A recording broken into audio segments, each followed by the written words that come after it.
저는 일생 동안 40개국의 전쟁과 재난 현장을 취재해왔습니다. 그곳에서 인간의 가장 어두운 순간들을 목격했죠. 하지만 2023년 수단 내전 현장에서 제 인생은 완전히 바뀌었습니다. 모든 국가가 철수한 전쟁터에 홀로 남았을 때 제 앞에 나타난 건 태극기를 단 헬기였습니다. 그날 제가 본 광경은 20년간의 취재 경험을 완전히 뒤엎었어요. 위기 상황에서 인간은 이기적이 된다는 제 신념을 산산조각 낸 사람들이 있었으니까요. 그들은 왜 돌아왔을까? 왜 자국민만 구하지 않았을까? 왜 끝까지 남아 있었을까? 이 질문들이 저를 18개월간의 여정으로 이끌었습니다. LA 폭동의 현장부터 아프가니스탄 철수작전, 튀르키예 대지진과 강릉 산불까지 위기 속에서 진정한 모습을 드러내는 한 나라의 이야기를 찾아서 이것은 제가 알렉산더 블레어가 한국인에게서 발견한 특별한 유전자, 위기 대응 DNA에 관한 이야기입니다. 그리고 그것이 어떻게 저를 영원히 변화시켰는지에 대한 고백이기도 하죠. 저는 알렉산더 블레어입니다. 20년 넘게 세계 각국의 전쟁터와 재난 현장을 누비며 인간의 위기 상황을 카메라에 담아왔죠. 그 많은 취재 경험이 제게 가르쳐준 냉혹한 진실은 하나였습니다. 극한 상황에서 인간은 이기적이 되고 결국 모두가 자신의 생존만 챙긴다는 것. 2023년 4월 수단 내전 현장에서 저는 또다시 그 진실을 목격하는 중이었습니다. 미국, 영국, 프랑스 모든 서방 국가들이 자국민 철수에만 집중하는 동안 현지인들은 절망에 빠져 있었어요. 마지막 비행기를 놓쳤고요. 호텔 옥상에서 저는 서서히 떠나가는 헬기들을 지켜봤습니다. 이젠 제 차례였죠. 마지막 순간까지 카메라에 담아야 한다는 직업적 본능이 저를 붙잡고 있었는데 그게 제 죽음으로 이어질 줄은 몰랐습니다. 총성은 점점 가까워지고 통신은 끊겨갔어요. 마지막으로 제 카메라에 메시지를 남기기 시작했습니다. 이곳은 수단 하르툼. 지금 시각 오후 6시 17분. 아마도 이 영상을 보시는 분들께는 제 마지막 취재가 될 것 같습니다. 그때였습니다. 멀리서 들려오는 헬기 소리. 처음엔 환청이라 생각했어요. 하지만 점점 선명해지는 그 소리에 고개를 들었죠. 눈을 의심했습니다. 모두가 떠난 하늘에 다시 나타난 헬기들. 그리고 그 기체에 선명하게 보이는 태극기. 헬기에서 내린 특수부대원들은 놀라울 정도로 신속하고 체계적으로 움직였습니다. 자국민뿐 아니라 현지인들, 심지어 부상당한 어린이까지 업고 헬기로 향하는 모습이 보였어요. 저는 본능적으로 카메라를 들었죠. 이건 대체 뭐지? 한 대원이 제게 다가왔습니다. 얼굴은 헬멧에 가려 있었지만 그 눈빛만은 선명하게 기억납니다. 미국인이시죠? 안전한 곳으로 모시겠습니다. 당황한 저는 말했습니다. 아직 취재가 끝나지 않았습니다. 그 대원은 잠시 저를 바라보더니 놀라운 말을 했어요. 카메라는 계속 들고 계셔도 됩니다. 하지만 지금 당장 위험합니다. 함께 가시죠. 믿기 힘들었습니다. 그 어느 곳에서도 본 적 없는 광경이었어요. 그들은 저를 제지하거나 카메라를 빼앗지 않았습니다. 오히려 제가 취재를 계속할 수 있도록 배려하면서도 안전을 최우선으로 했죠. 헬기 안에서 저는 한국 대원들이 현지인들을 진정시키고 응급처치를 하고 심지어 물과 음식을 나눠주는 모습을 지켜봤습니다. 그들의 눈빛에는 공포가 아닌 사명감이 있었어요. 제가 20년간 전장에서 보아온 병사들의 눈과는 완전히 달랐죠. 임시 캠프에 도착했을 때 저는 여전히 혼란스러웠습니다. 눈앞에서 펼쳐지는 광경이 제 신념 체계와 충돌하고 있었으니까요. 그날 밤 저는 제 카메라에 담긴 영상들을 하나하나 돌려보며 생각했습니다. 오늘 내가 본 것은 무엇일까? 왜 그들은 이런 위험을 무릅쓰고 돌아왔을까? 불과 몇 시간 전만 해도 저는 세상에 대한 확고한 신념을 가진 냉소적인 기자였습니다. 하지만 그날 밤 저는 20년간의 취재 경험이 무너지는 소리를 들었어요. 제가 알지 못했던 나라, 한국. 그들은 대체 어떤 사람들일까요? 이 의문이 저를 새로운 여정으로 이끌었습니다. 수단 임시 캠프에서의 그날 밤은 길었습니다. 부상당한 팔에 붕대를 감으며 저는 끊임없이 질문을 던졌죠. 의료진으로 보이는 한 한국인에게 영어로 물었습니다. 왜 위험을 무릅쓰고 왔나요? 다른 나라들은 모두 철수했는데. 그는 붕대를 감아주며 담담하게 대답했어요. 해야 할 일이니까요. 너무나 단순한 답변이었습니다. 그래서 더 혼란스러웠죠. 제가 지켜본 대부분의 구조작전은 철저히 자국민 보호에 초점을 맞추고 있었습니다. 하지만 이들은 달랐어요. 당신들은 현지인도 구조하고 있군요. 지시받은 건가요? 그가 잠시 작업을 멈추고 저를 바라봤습니다. 지시요? 아니요, 사람이 위험하니까 구하는 겁니다. 국적이 중요한가요? 그 순간 제 머릿속에 젊은 시절 한국에서의 기억이 스쳐 지나갔습니다. 20대 초반 저는 영어 교사로 서울에서 1년을 보냈죠. 당시 제게 한국은 그저 빠르고 효율적이지만 차가운 나라였어요. 사람들은 바쁘게 움직였고 질서는 있었지만 감정은 없어 보였습니다. 적어도 제 눈에는 그랬죠. 저는 한국에서 살아본 적이 있습니다. 하지만 이런 모습은 본 적이 없어요. 그때 옆에서 지켜보던 한 대원이 다가왔습니다. 나중에 알게 된 이름은 김준호. 수단에서 저를 헬기로 이끌었던 바로 그 대원이었죠. 어떤 한국을 보셨는지 모르겠지만 한국인은 위기 앞에서 서로를 돕습니다. 그게 우리 방식이죠. 준호는 물통을 꺼내 제게 건넸습니다. 그리고 군용 손수건을 꺼내 땀을 닦으며 말했어요. 괜찮으세요? 아직 많이 놀라신 것 같은데. 손수건 한쪽에는 우정이라는 한자가 수놓아져 있었습니다. 제가 궁금해하자 준호는 웃으며 설명했어요. 우정이요. 친구 사이의 정을 뜻합니다. 전우애와 비슷하지만 더 넓은 의미죠. 당신도 이제 우리와 함께 위기를 겪었으니 일종의 인연이랄까요? 그리고 놀랍게도 그 손수건을 저에게 건넸습니다. 기념으로 가지세요. 순간 저는 말문이 막혔어요. 낯선 이가 위험 속에서 보여준 이 작은 친절이 왜 이렇게 가슴에 와닿는 건지. 다음날 아침 저는 한국 구조대의 책임자와 이야기할 기회를 얻었습니다. 최당국 소령이었죠. 왜 위험을 무릅쓰고 돌아왔습니까? 다른 국가들은 모두 철수했는데요. 최 소령은 잠시 생각하더니 대답했습니다. 우리는 국적이 아니라 사람을 구하러 왔습니다. 어려움에 처한 곳에 도움의 손길을 내미는 것, 그게 인간으로서 해야 할 일이라고 생각합니다. 이 말이 너무 이상적으로 들려 저는 웃음을 참을 수 없었어요. 말은 좋습니다. 하지만 현실에서는 대부분 자국 이익을 우선시하죠. 최 소령은 고개를 끄덕였습니다. 맞습니다. 하지만 우리는 조금 다른 가치관을 가지고 있어요. 한국은 과거에 많은 국제사회의 도움을 받았습니다. 이제 그 도움을 돌려줄 차례라고 생각하죠. 2주 후 모든 구조 작업이 끝나고 철수하는 날이 왔습니다. 다른 나라 구조대들은 이미 오래전에 떠났고 한국 팀만이 남아 마지막까지 활동했어요. 그들은 떠나기 전에 캠프를 완벽하게 정리했고 남은 물자는 현지인들에게 나눠주었습니다. 준호와 헤어지기 전 저는 물었습니다. 왜 이렇게 끝까지 남아있죠? 이미 한국인들은 모두 대피했잖아요. 준호는 잠시 생각하더니 대답했어요. 모든 것을 정리하고 나서야 철수하는 게 맞다고 생각해서요. 그냥 우리 방식입니다. 그때 저는 깨달았습니다. 제가 여태껏 본 한국은 표면에 불과했다는 것을. 진짜 한국인의 모습은 위기 속에서만 드러나는 것인지도 모른다는 생각이 들었죠. 비행기를 타고 미국으로 돌아오는 내내 저는 준호가 준 우정 손수건을 바라보며 생각했습니다. 이 작은 천조각에 담긴 의미를 이해하고 싶었어요.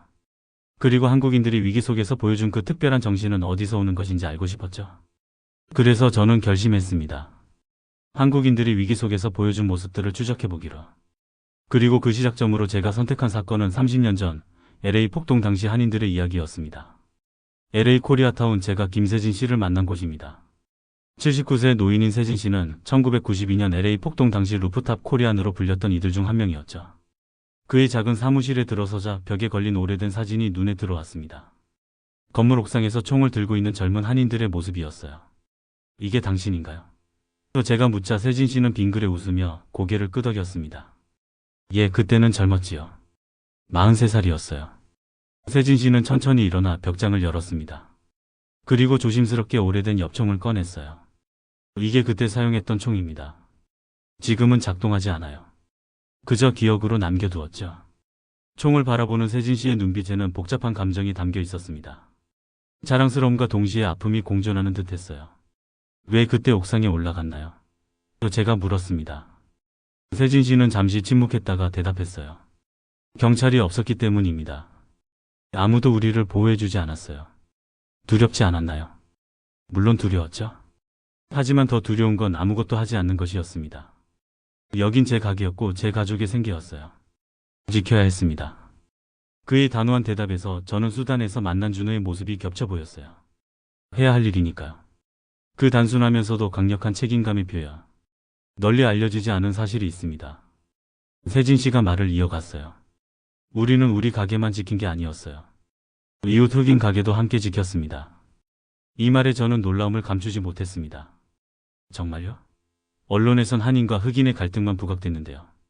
그건 일부일 뿐이죠. 우리 옆 건물은 흑인 여성이 운영하는 미용실이었어요. 남편 없이 아이 셋을 키우던 분이었죠. 우리는 그녀의 가게도 지켰습니다. 폭동은 결국 외부 세력이 일으킨 거였어요. 우리 이웃은 그런 사람들이 아니었습니다. 세진 씨는 잠시 생각에 잠기더니 이어서 말했습니다. 한국에서는 이웃사촌이라는 말이 있어요. 이웃이 가족과 같다는 의미죠. 비록 피부색은 달라도 같은 거리에서 매일 얼굴 보며 사는 사람들이니까요. 그때 문이 열리며 한중년 남성이 들어왔습니다. 세진 씨의 아들 데이비드였어요. 의사 가운을 입고 있었죠. 아버지 약속 시간 다 됐어요. 데이비드는 저에게 인사를 건넸습니다. 아버지와 인터뷰 중이신가 보네요. 저는 이 근처에서 커뮤니티 클리닉을 운영하고 있어요. 클리닉이요? 네, 저소득층을 위한 의료 서비스죠. 주로 이민자들과 보험이 없는 분들을 돕고 있습니다. 세진 씨가 자랑스러운 표정으로 아들을 바라보며 말했어요. 내가 총으로 지켰던 것을 이 녀석은 의술로 지키고 있죠. 세대는 달라도 정신은 같습니다. 데이비드는 쑥스러운 듯 웃으며 말했습니다. 아버지 세대가 이 지역 사회를 지켰기에 제가 지금 여기서 일할 수 있는 거예요. 아버지의 지킴을 저는 다른 방식으로 이어가고 있을 뿐이죠. 그 말에 깊은 감동을 받은 저는 문득 궁금했습니다. 세진 씨, 당신은 지금 한국계 미국인으로서 어떤 정체성을 가지고 계신가요? 세진 씨는 생각에 잠기더니 대답했어요. 저는 미국 시민이지만 제 뿌리는 한국입니다. 한국인의 정신, 특히 정의라는 것을 잊지 않으려 해요. 그건 단순한 감정이 아닙니다. 책임감이자 연대감이죠. 인터뷰를 마치고 나오는 길에 데이비드가 저를 불러 세웠습니다. 아버지가 말씀 안 하셨지만 폭동 당시 아버지는 3명의 이웃 아이들을 우리 집에 숨겨주셨어요. 그 아이들 부모가 귀가할 때까지요. 총을 든 이미지만 강조되지만 실제로는 공동체를 지키기 위한 행동이었다는 걸 알아주셨으면 합니다. 세진 씨의 사무실을 나오며 저는 깊은 생각에 잠겼습니다. 이곳 루프탑에서 제가 본 것은 단순한 자기 방어를 넘어선 공동체 의식이었어요. 지키는 것에 대한 더 넓은 의미였죠. 호텔로 돌아와 제 기록을 정리하면서 이렇게 적었습니다. 이건 나라보다 먼저 움직이는 공동체다. 그들에게 지키는 것은 단순한 재산이 아니었다. 그것은 존엄성이었다.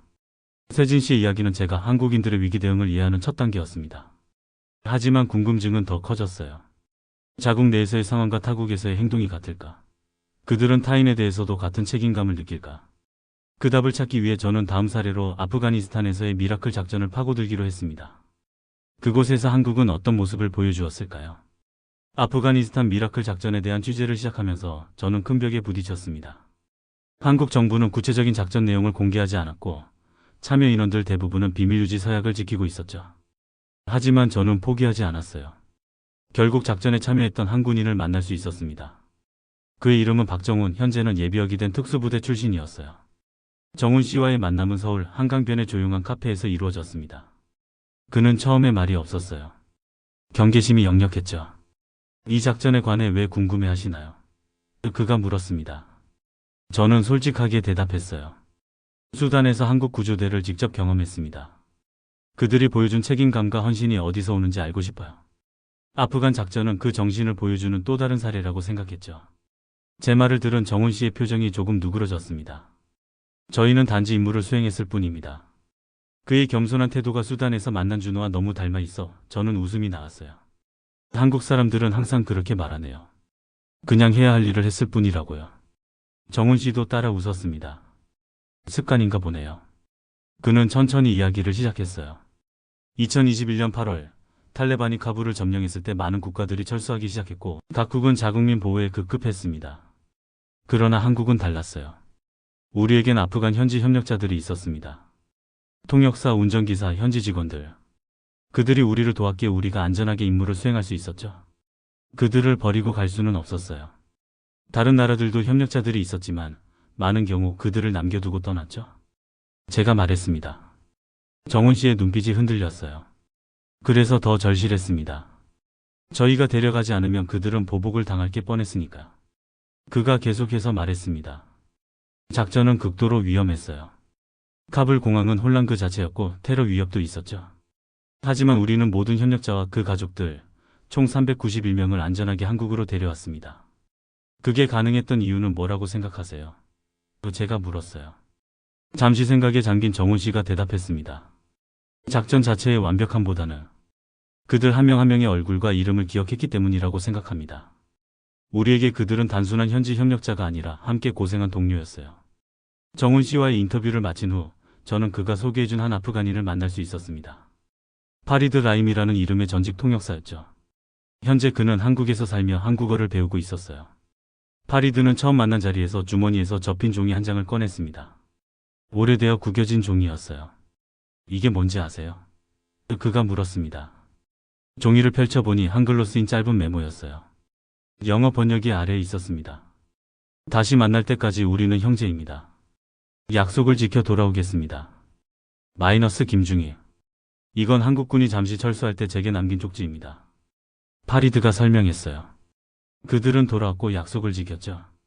모두가 떠났을 때 한국은 남아 있었어요. 파리드의 눈에 눈물이 고였습니다. 이제 저는 한국에서 새 삶을 시작했습니다. 그리고 결정했어요. 구조대원이 되기로요. 받은 것을 다시 나누고 싶습니다.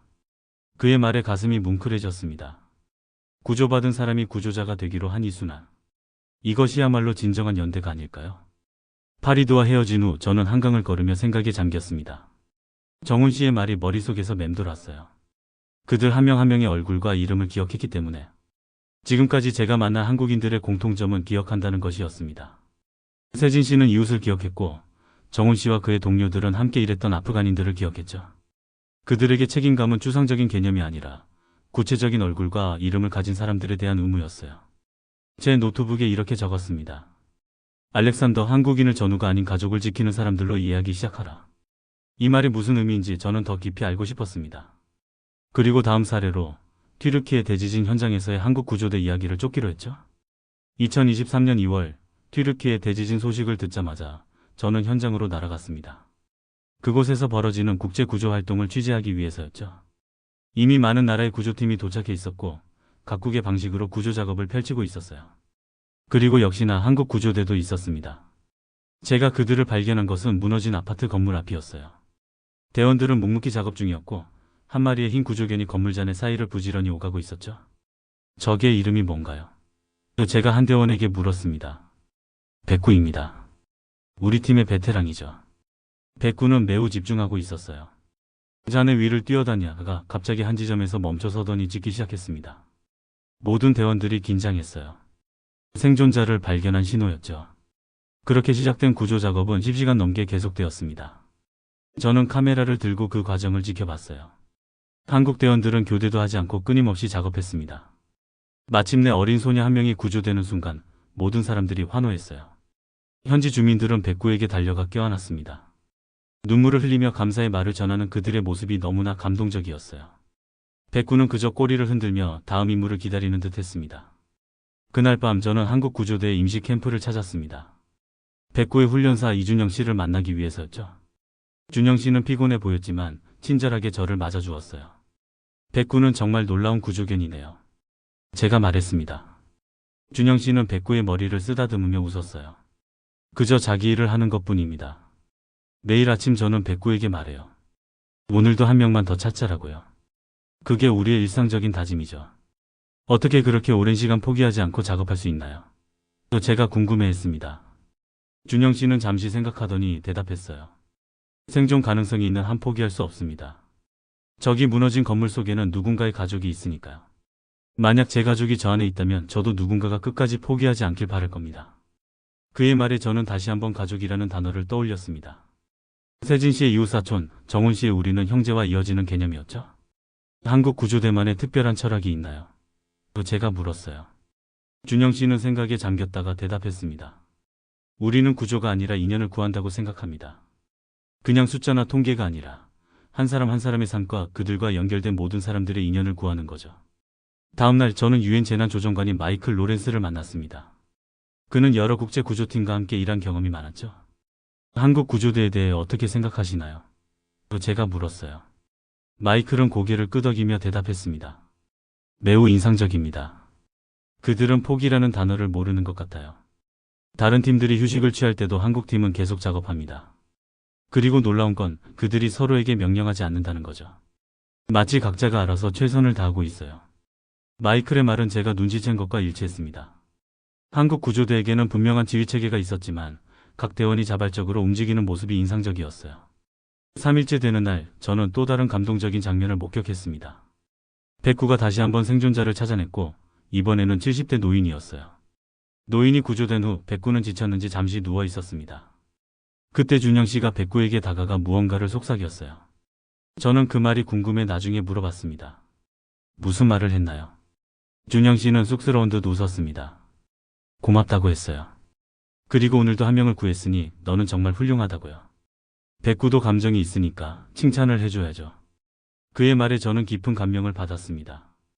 구조견조차 동료로 여기는 이 태도가 한국 구조대의 정신을 보여주는 것 같았어요. 마지막 날 저는 한국 구조대의 책임자인 박민수 대장과 인터뷰할 기회를 얻었습니다. 그는 차분하고 겸손한 사람이었어요. 한국 구조대가 다른 나라와 다른 점이 있다면 무엇일까요? 또 제가 질문했습니다. 민수 대장은 잠시 생각하더니 대답했어요. 특별히 다르다고 생각하진 않습니다. 모든 구조대가 최선을 다하죠. 굳이 말하자면 우리는 정을 중요하게 생각합니다. 정이요. 그게 무슨 의미인가요? 정은 영어로 정확히 번역하기 어렵습니다. 사람 간의 깊은 유대감, 연민 책임감이 모두 담긴 감정이죠. 우리는 구조활동을 단순한 업무가 아니라 정을 나누는 과정으로 봅니다. 이 대화를 통해 저는 드디어 그 모든 퍼즐 조각이 맞춰지는 느낌이 들었어요. LA의 세진시 아프간 작전의 정훈씨 그리고 이곳 튀르키예 구조대원들이 보여준 정신. 그것은 모두 정이라는 단어로 귀결되고 있었습니다. 그날 밤 저는 제 노트북에 이렇게 적었습니다. 한국인들의 위기 대응 철학의 핵심은 정이다. 이것은 단순한 감정이 아니라 행동으로 이어지는 책임감과 연대의식이다. 그들에게 타인은 단지 구조 대상이 아니라 연결된 인연이다. 튀르키예를 떠나면서 저는 더 큰 의문을 품게 되었습니다. 이런 정신은 어디서 오는 걸까요? 왜 한국은 항상 위기 상황에서 빠르게 움직이는 걸까요? 그 숨은 메커니즘을 파헤치기 위해 저는 한국 사회 위기 대응 시스템을 더 깊이 들여다보기로 했습니다. 한국에 도착한 저는 서울대학교 사회학과 김태형 교수를 찾아갔습니다. 그는 한국의 사회적 위기 대응에 관한 연구를 오랫동안 해온 전문가였죠. 한국 사회가 위기에 대응하는 특별한 메커니즘이 있을까요? 또 제가 물었습니다. 태형 교수는 흥미로운 관점을 제시했어요. 한국에서는 종종 정부보다 국민이 먼저 움직인다는 현상이 나타납니다. 이건 다른 나라에서는 흔치 않은 일이죠. 어떤 사례가 있을까요? 1997년 IMF 외환위기 때 국민들의 금 모으기 운동이 대표적입니다. 정부의 공식 요청 전에 시민들이 자발적으로 금을 모았어요. 코로나19 초기 대응에서도 정부 지침 이전에 시민들이 먼저 마스크를 쓰고 사회적 거리두기를 실천했죠. 2007년 태양 기름 유출 사고 때는 수십만 명의 자원봉사자들이 몰려들었고요. 이건 제가 목격한 것과도 일치했습니다. 한국 구조대원들은 지시를 기다리지 않고 스스로 판단하고 행동했었죠. 왜 그런 현상이 나타난다고 생각하세요? 또 제가 물었어요. 태영 교수는 깊이 생각하더니 대답했습니다. 한국의 역사적 경험 때문이라고 봅니다. 외세의 침략, 전쟁, 가난. 이런 위기를 극복하는 과정에서 형성된 집단 기억이죠. 한국 사람들은 위기 상황에서 서로 도와야 생존할 수 있다는 것을 DNA 수준으로 기억하고 있습니다. 그의 설명이 흥미로웠지만 저는 더 구체적인 메커니즘을 알고 싶었습니다. 그래서 다음으로 전직 한국군 간부였던 최상현 씨를 만났어요. 한국군의 위기 대응 훈련이 일반 사회에도 영향을 미친다고 생각하시나요? 또 제가 물었습니다. 상현 씨는 고개를 끄덕였어요. 분명히 그렇습니다. 한국은 모든 남성이 의무 군복무를 하는 나라입니다. 군에서 우리는 비상 상황에 즉각 대응하는 훈련을 받죠. 그리고 그 경험은 사회로 돌아온 후에도 남아 있습니다. 그런데 왜 시키지 않았는데도 움직이는 걸까요? 또 제가 궁금해했어요. 상현 씨가 미소 지으며 대답했습니다. 그건 명령이 아니라 본능이죠. 훈련이 체화된 거랄까요?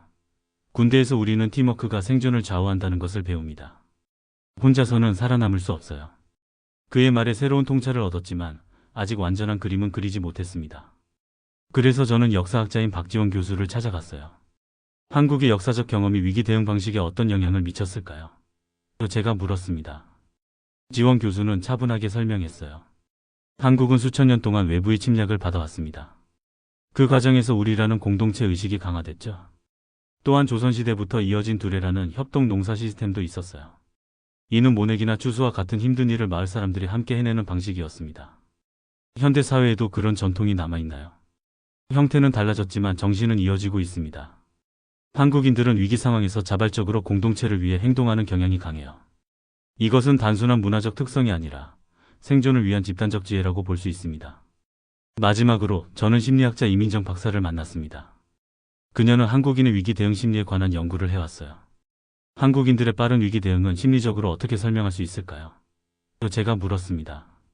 민정 박사는 흥미로운 관점을 제시했어요. 한국인들은 우리라는 집단 정체성이 매우 강합니다. 개인보다 집단의 안녕을 우선시하는 경향이 있죠. 위기 상황에서 이런 심리는 빠른 집단 행동으로 이어집니다. 그런데 왜 다른 집단주의 문화권과도 차이가 있을까요? 또 제가 물었어요. 한국의 독특한 점은 한과 정의 공존이라고 봅니다. 한은 역사적 아픔과 고난의 기억이고 정은 그 고난을 함께 극복하려는 연대의식이죠.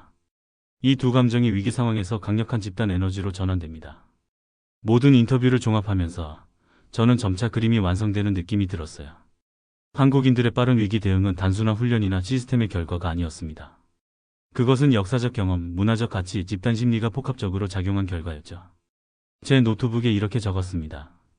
한국의 위기 대응은 시스템이 아닌 집단 기억이 만든 반사작용이다. 그것은 공식적인 명령 체계보다 더 빠르게, 더 깊은 수준에서 작동한다. 이 깨달음을 바탕으로 저는 한국의 위기 대응 사례 중 가장 최근의 것을 살펴보기로 했습니다. 2023년 4월 강릉 산불과 수단 내전이 동시에 발생했을 때 한국은 어떻게 대응했을까요? 2023년 4월은 제 인생의 전환점이었습니다. 수단에서 한국 구조대를 만난 그 운명적인 시기에 한국 내에서는 또 다른 위기가 발생했어요. 강릉 산불이었죠. 저는 한국의 동시다발적 위기 대응을 관찰하기 위해 강릉으로 향했습니다. 강릉에 도착했을 때 산불은 이미 상당 부분 진화된 상태였어요. 하지만 현장에는 여전히 많은 소방관들과 자원봉사자들이 있었습니다. 그들은 잔불을 정리하고 이재민들을 돕고 피해 지역을 복구하는 일을 하고 있었죠. 놀라운 우연이었습니다. 그곳에서 저는 수단에서 만났던 구조대원 김준호를 다시 만났어요. 그는 제가 찾아간 자원봉사 캠프에 있었습니다. 준호 씨, 여기서 뭐 하는 거예요? 제가 놀라서 물었습니다. 준호는 저를 알아보고 환하게 웃었어요. 블레어 씨? 어떻게 여기에? 그는 수단에서 임무를 마치고 귀국한 직후였지만 강릉 산불 소식을 듣고 바로 자원봉사자로 참여했다고 했습니다. 복구 작업을 돕는 그의 모습이 마치 수단에서 활동하던 때와 다르지 않았어요. 방금 해외에서 돌아온 건데 바로 여기로 온 거예요. 제가 물었습니다. 준호는 당연하다는 듯이 대답했어요. 산불이든 전쟁이든 결국 사람이 중요하니까요. 도울 수 있을 때 도와야죠. 그의 말에 깊은 감동을 받았습니다. 국경을 넘어 위기 상황에 대응하는 그의 일관된 태도가 인상적이었어요. 강릉 현장에서 저는 한국의 통합대응 시스템인 중앙재난안전대책본부 CDP의 운영 방식을 관찰할 기회를 얻었습니다. 모든 유관 기관들이 실시간으로 정보를 공유하며 체계적으로 대응하는 모습이 놀라웠어요. CDP 관계자인 정수민 씨를 만나 이야기를 나눴습니다. 한국의 재난 대응 시스템이 이렇게 통합적으로 운영되는 건 언제부터인가요? 수민 씨는 설명했어요. 2014년 세월호 사건 이후 전면적인 개편이 있었습니다. 그 전까지는 분산된 대응책이었죠. 하지만 그 아픈 교훈을 통해 시스템을 혁신했습니다. 시스템이 좋다고 해서 항상 효과적인 대응이 이루어지는 건 아닐 텐데요. 제가 말했습니다. 수민 씨가 고개를 끄덕였어요. 맞습니다. 시스템은 도구일 뿐이에요. 결국 그것을 움직이는 건 사람입니다. 한국인들의 위기의식과 책임감이 이 시스템을 효과적으로 작동시키는 원동력이죠. 준호의 도움으로 저는 산불 진화에 참여했던 소방관들과 자원봉사자들을 인터뷰할 수 있었습니다. 그들의 이야기에서 공통적으로 발견한 것은 신속한 의사결정과 자발적 참여였어요. 산불이 번지는 속도가 너무 빨라서 공식적인 지시를 기다릴 시간이 없었습니다. 한 소방관이 말했어요. 현장에서 각자가 상황을 판단하고 행동해야 했죠. 어떻게 혼란 없이 조직적으로 움직일 수 있었나요? 또 제가 물었습니다. 평소 훈련도 중요했지만 더 중요한 건 서로에 대한 신뢰였습니다. 각자 맡은 위치에서 최선을 다한다는 믿음이 있었어요. 자원봉사자들의 이야기도 비슷했습니다. 그들은 공식적인 요청이 없어도 필요한 곳에 자발적으로 모였고 각자의 전문성과 능력에 따라 역할을 나누어 활동했어요. 수단 내전과 강릉 산불, 두 위기 상황의 타임라인을 비교하면서 저는 놀라운 사실을 발견했습니다. 한국은 두 위기에 거의 동시에 대응했어요. 그것도 매우 효과적으로요. 제 노트북에 이렇게 적었습니다. 이 나라는 위기 속에서 더 정확해진다. 평상시보다 위기 상황에서 더 명확하고 효율적으로 움직이는 듯하다. 강릉에서의 관찰을 마치고 저는 서울로 돌아와 한국의 위기 대응 시스템을 더 깊이 연구했습니다. 중앙재난안전대책본부뿐만 아니라 시민참여 플랫폼, 자원봉사 네트워크, 민간협력체계 등 다양한 요소들이 유기적으로 연결되어 있었어요. 그러나 더 중요한 발견은 따로 있었습니다. 이 모든 시스템을 움직이는 원동력은 결국 사람이라는 것이었죠. 아무리 완벽한 시스템도 그것을 운용하는 사람들의 의지와 헌신 없이는 작동하지 않습니다. 준호와 마지막 저녁 식사를 하면서 제가 이런 생각을 나누었어요. 준호 씨, 이제 저는 이해했습니다. 시스템이 사람을 움직이는 것이 아니라 사람이 시스템을 움직인다는 것을요. 준호는 잠시 생각하더니 웃으며 말했습니다. 맞아요. 하지만 그건 어느 나라나 마찬가지 아닐까요?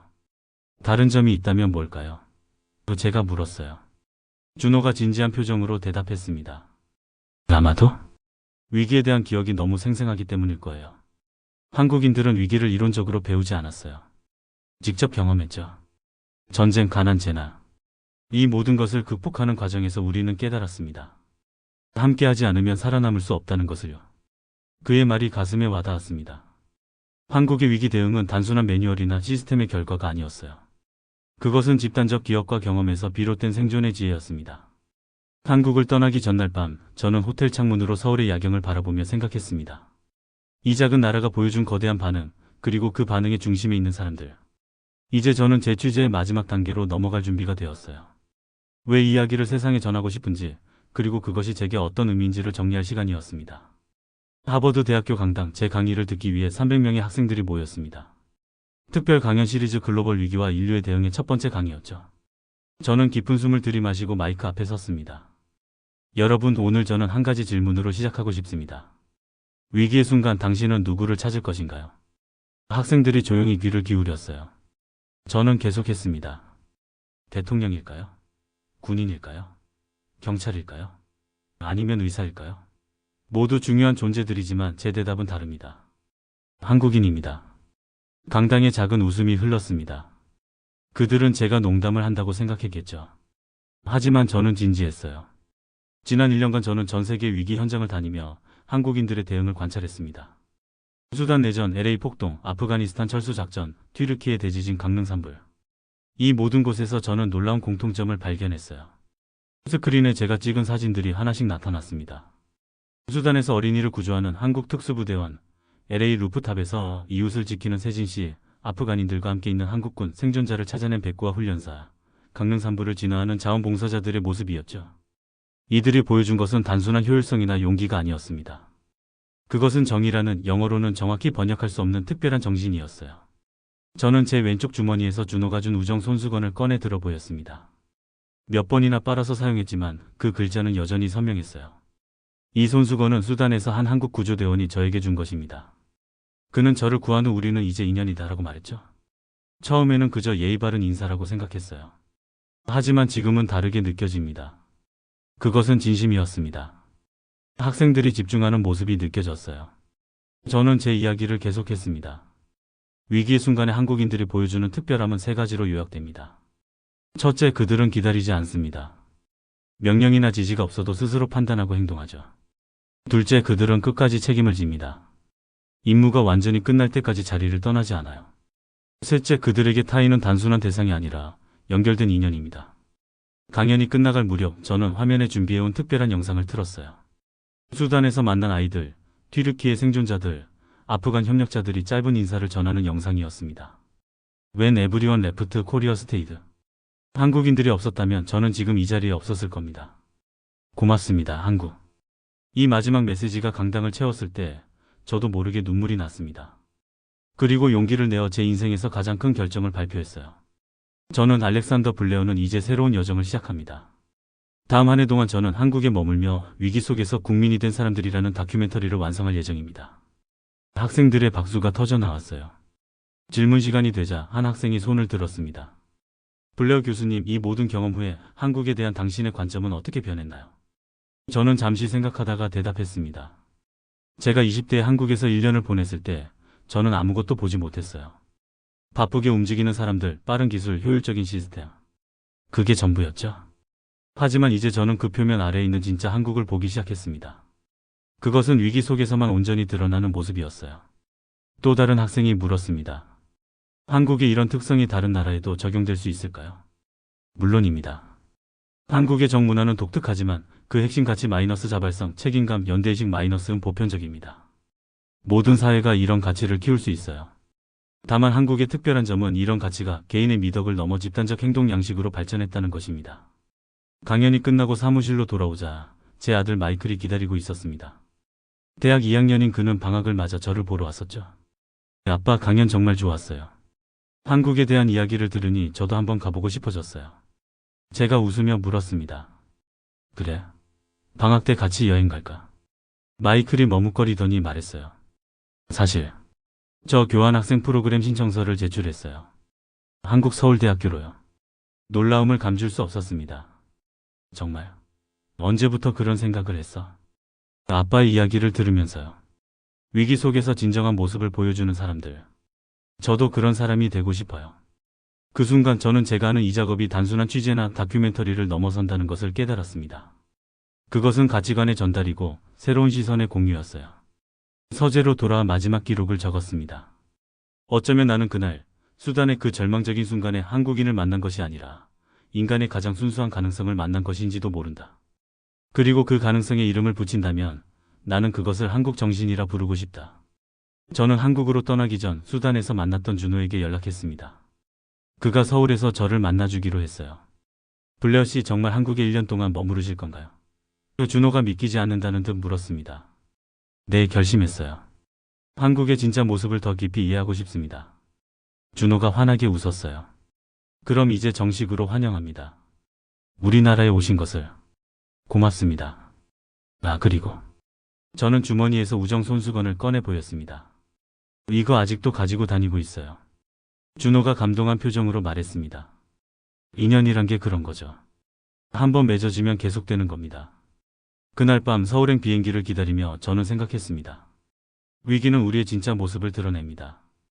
그리고 한국인들이 위기 속에서 보여준 모습은 제게 새로운 인생의 방향을 제시해 주었어요. 그날 수단의 절망적인 순간에 저는 한국인의 진정한 모습을 만났습니다. 그리고 그 순간부터 저는 조금씩 한국인이 되어가고 있는지도 모릅니다.